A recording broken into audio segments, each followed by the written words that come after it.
देखो गौसे पाक रजी अल्लाह ताला अन्हु को जो पैदाइशी वली है, जो मादरजाद वली है, इल्म हासिल करने के लिए बगदाद जा रहे हैं। कितनी तकलीफें गौसे आजम ने बर्दाश्त की, कितनी कुल्फतें गौसे आजम ने उठाई हैं, कितनी तकलीफें गौसे आजम ने बगदाद की सरजमीन पे उठाई हैं।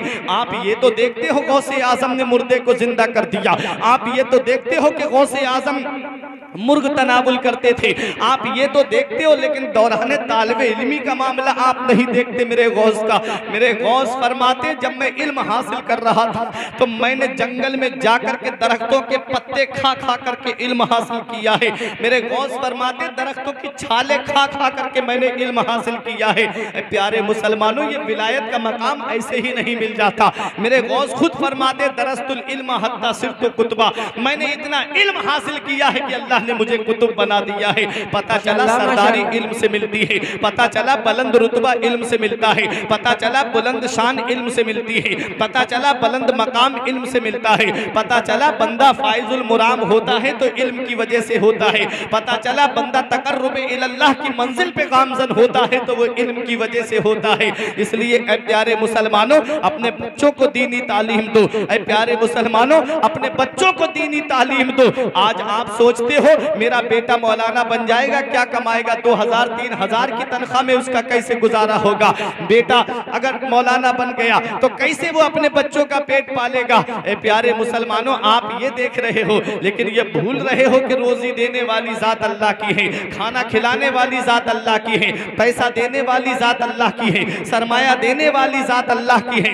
आप इन उलमाए किराम को देखिए, आप बड़े बड़े महकमों में जाकर के देख लो, सब में अक्सर को आपने देखा होगा जिन्होंने तनख्वाह की वजह से रोड जाम किए होंगे, जगह जगह बैठ करके धरना दिया होगा कि हमारी तनख्वाह बढ़ाई जाए, हमारा वेतन बढ़ाया जाए। लेकिन ये हाफिज और आलिम है जो मस्जिद में 5 वक्त की नमाज पढ़ा करके, इशा की नमाज पढ़ा के चैन से अपने बिस्तर पे सो जाता है और सुबह उठ करके फजर की नमाज पढ़ा करके अल्लाह का शुक्र अदा करता है। कभी जुबान पे हर पे शिकायत नहीं लाता, कहीं रोड जाम नहीं करता, कहीं पर जाकर के धरना नहीं देता कि मेरी तनख्वाह बढ़ाई जाए, क्योंकि वो जानता है परवरदिगार आलम की रजा में राजी रहूंगा तो मेरा रब मुझे इतना देगा कि मेरी नस्लें खाएंगी तब भी वो खत्म नहीं होगा। सुभान अल्लाह, सुभान अल्लाह है, ये तवक्कुल अल्लाह है जो अल्लाह की जात पे भरोसा करता है। कुरान में रब फरमाता है, मेरा रब फरमाता है मन यत्तक़िल्लाह यजअल लहू मखरजन व यरज़ुक़हु मिन हैसु ला यहतसिब। रब फरमाता है जो अल्लाह से डरता है अल्लाह उसके लिए निजात का रास्ता निकाल देता है और ऐसी जगह से उसे रोजी देता है जहां से वहमो गुमान भी नहीं है। क्या कहने हैं, वाह वाह, रोजी देने वाली जात अल्लाह की है। हज़रात गौसे आजम इतने बड़े अल्लाह के वली फिर भी मदरसे में तालीम हासिल करने गए, फिर भी मदरसे में इल्म हासिल करने गए। इसलिए अगर कामयाबी चाहते हो तो इल्म हासिल करो, अगर तुम दुनिया दोनों जहान में कामरान होना चाहते हो तो इल्म हासिल करो। आज इंसान ने विलायत को इल्म से नहीं बल्कि जिहालत से जोड़ दिया है। जो जितनी ज्यादा अंगूठी पहन ले वो बहुत बड़ा पीर है, जो जितनी ज्यादा मालाएं गले में लटका ले बहुत बड़ा पीर है। ऐसा नहीं है प्यारे मुसलमानों, पीर वो है जो शरीयत पे चलने वाला हो, सच्चा पीर वही है जो नबी की शरीयत पे अमल करने वाला हो। आपने हजरत जुनैद बगदादी का नाम सुना होगा। एक शख्स मुरीद होने के लिए आया, 40 दिन तक आपकी खिदमत में रहा, कोई करामत नहीं देखी। फिर जाने लगा 40 दिन के बाद आपने बुलाया, क्या बात, कैसे आए और कैसे चल दिए। उसने कहा हुजूर इस मुरीद होने आया था, कोई करामत नहीं देखी मैंने आपकी, इसलिए मैं आपका मुरीद नहीं हो रहा हूँ। आपने फरमाया हवा पे उड़ के दिखाऊं, क्या करामत समझेगा। उसने कहा मैं तो करामत समझूंगा। आपने फरमाया ये जितने परिंदे उड़ रहे हैं ये तो तेरे नजदीक बहुत बड़े अल्लाह के वली होंगे। खामोश हो गया। फरमाया पानी पे चल के दिखाऊं, क्या करामत समझेगा। उसने कहा पानी पे चल के दिखाएंगे मैं तो करामत समझूंगा। फरमाया ये मछलियां और मेंढक जो पानी में तैर रहे हैं तेरे नजदीक बहुत बड़े वली होंगे। खामोश हो गया। उसके बाद एक जुमला अल्लाह के वली ने इरशाद फरमाया, फरमाया 40 दिन तुझे हमारी खिदमत में हो रहते हुए हो गए, ये बता क्या हमारी कोई नमाज कज़ा होते हुए देखी? बोला नहीं। फरमाया क्या कोई काम खिलाफ सुन्नत करते हुए देखा? बोला नहीं। फरमाया क्या कभी हमने अपनी जुबान से कोई ऐसी बात कही जो शरीयत के खिलाफ हो? बोला नहीं। फरमाया अल्लाह के वली ने, अरे सबसे बड़ी करामत तो यही है कि हम नबी की शरीयत पे चलते हैं। इंसान विलायत से जोड़ता है। प्यारे मुसलमानों, करामत जो है वो वली का एक पहलू बयान करती है, माशाअल्लाह। इल्म जो है वो वली की सीरत को बयान। वाह वाह वाह, जिंदाबाद जिंदाबाद। इल्म देखो, गौसे पाक ने इल्म हासिल किया। फरमाते दरस्तुल इल्म हत्ता सिरतो कुतबा, मैंने इतना इल्म हासिल किया कि अल्लाह ने मुझे कुतुब बना दिया, कुतुब बना दिया। और कुतुब कुतुबुल अक्ताब, वो गौसे पाक रजी अल्लाह ताला अन्हो आप 488 हिजरी में बगदाद पहुंचे। तारीख सुनते हुए चले, 488 हिजरी में बगदाद पहुंचे। 40 साल तक आपने वाज कहा, तकरीर की। और गौसे पाक रजी अल्लाह ताला अन्हो के उन्हीं 40 साल के अंतराल में 32 साल या 33 साल गौसे पाक रजी अल्लाह ताला अन्हु ने मदरसे में बैठ करके बाकायदा दर्स दिया। अरे मोहब्बत से गौसे आजम की हिस्ट्री सुनो। 32 साल बैठ के मदरसे में पढ़ाया है और एक एक दिन में 13 फन गौसे आजम दरसगाह में बैठ करके पढ़ाते थे। सुभान अल्लाह।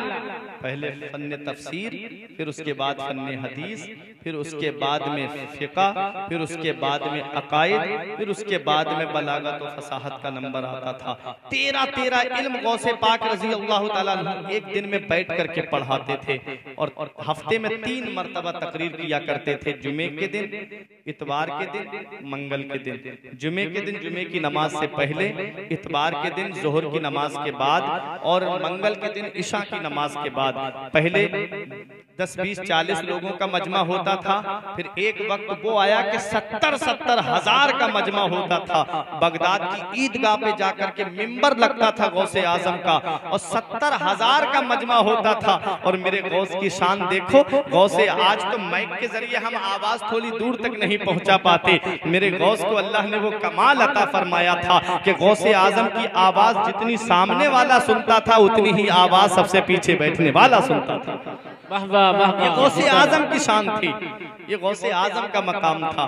एक बात बता दूं, बात आ गई तो, गौसे आजम के एक बड़े चहीते मुरीद थे। वो गौसे आजम की बारगाह में बात सुनने आ जाते थे। उधर उनकी बीवी परेशान रहती थी और बगदाद से दूरी पे थे, शायद मिस्र के थे। जब आ जाते थे तो बीवी एक दिन आ गई गौसे आजम की बारगाह में शिकायत लेके, हुजूर ये तो चले आते हैं आपका बात सुनने, दर्स सुनने के लिए, और वहां पर हम परेशान होते हैं। तो गौसे आजम ने उनको बुलाया और कहा कि अब तुम हमारा बात सुनने मत आना, अब तुम हमारी तकरीर सुनने मत आना। वो रोने लगे, कहते हैं हुजूर नहीं सुनूंगा तो दिल को चैन कैसे मिलेगा, नहीं सुनूंगा तो दिल को आराम कैसे मिलेगा। मेरे गौस ने फरमाया जहां हो वहीं पर बैठ करके, जब मैं बात कहता हूं वक्त याद कर लो, टाइम याद कर लो, और अपने आंगन में एक गोल दायरा खींच लेना और उस गोल दायरे के अंदर बैठ जाना। कहते हैं मेरे गौसे आजम, मैं यहाँ बात कहूंगा, तुम वहां पर मेरी तकरीर को सुनोगे। आज देख लो इंटरनेट के जरिए आज लोग इस बात को कहेंगे कि हम कैसे मान ले कि गौसे आजम का बात बगदाद में हो और लोग मिस्र में सुनते हो। तो आज लाइव जो प्रोग्राम चलता है, कहाँ लाइव चल रहा है और पूरी दुनिया में देखा जा रहा है, पूरी दुनिया के अंदर वो प्रोग्राम सुना जा रहा है। अरे जब इंसान के बनाए हुए इस मशीन का ये कमाल है तो बगदाद के गौसे आजम का कमाल क्या कहने हैं। वाह वाह वाह। समझाने के लिए बहुत से तरीके आज ऐसे राइज हो गए हैं। हजरात तो सुने, जब जैसे ही गौसे आजम के वाज का वक्त करीब आता, वो आंगन में बैठ जाते और बैठ करके कहते वाह सुभान अल्लाह अल्हम्दुलिल्लाह। घर वाले कहते ये पागल हो गया है, कोई कहते ये दीवाना हो गया है, इसको क्या हो गया कि ये आंगन में बैठ के हाथ चला रहा है। तो वो जब कहते कि क्या बात है, तो कहते आ जाओ गोल दायरे के अंदर। जब गोल दायरे के अंदर आते तो वो भी गौसे आजम बगदाद में बात करते थे और वो उसको मिस्र में सुना करते थे। माशाअल्लाह, गौसे आजम की शान थी। हजरात तो ये गौसे पाक रजी अल्लाह ताला अन्हु हैं।